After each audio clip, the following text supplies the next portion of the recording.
अस्सलाम वालेकुम स्टूडेंट्स, आज हम 8th क्लास के उर्दू के 39th लेक्चर का आगाज़ करेंगे। सबक नंबर 9 लांस नाइक लाल हुसैन शहीद, और आज हम उसकी नसीहत करेंगे। नसीहत करने से पहले आप जानते हैं कि सबसे पहले आपने सबक का नाम लिखना होता है, फिर मुश्किल अल्फाज के मायनी, फिर सियाक़ व सबाक, और उसके बाद आखिर में आप नसीहत का आगाज़ करते हैं। पैराग्राफ जो आपको दिया जा रहा है वो ये है।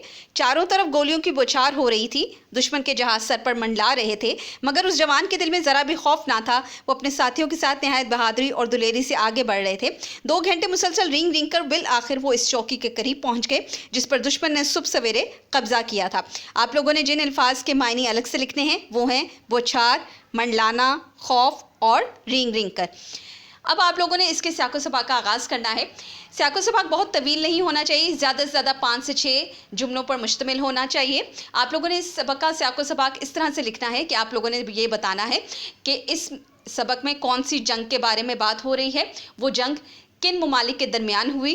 इसके साथ साथ आपने बताना है कि इस सबक में किस जवान शहीद का जिक्र किया गया है, और आपने ये भी बताना है कि उस जवान ने किस तरह से दुश्मन पर हमला किया और फिर अपनी जान का नजराना पेश किया। तो आपने ये जो जितने पॉइंट्स मैंने बताए हैं इसको आपने सियाक़ व सबाक में इस्तेमाल करते हुए लिखना है। दोबारा कह रही हूँ, बहुत तवील नहीं होना चाहिए और ऐसा भी नहीं कि सिर्फ 3 जुमलों में लिख दें, ज़्यादा से ज़्यादा ये 6 जुमलों पर मुश्तमिल होना चाहिए।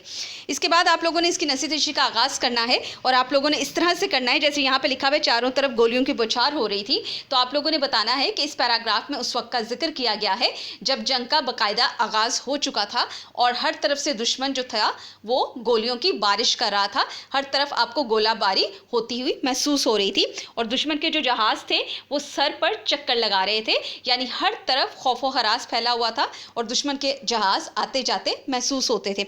मगर जो लांस नाइक लाल हुसैन शहीद थे, उन्होंने बहादुरी की ऐसी मिसाल कायम की कि उन्हें इन जहाज़ों से, इन गोलाबारियों से ज़रा भी फ़र्क ना पड़ा, उन्हें किसी भी किस्म का खौफ महसूस ना हुआ।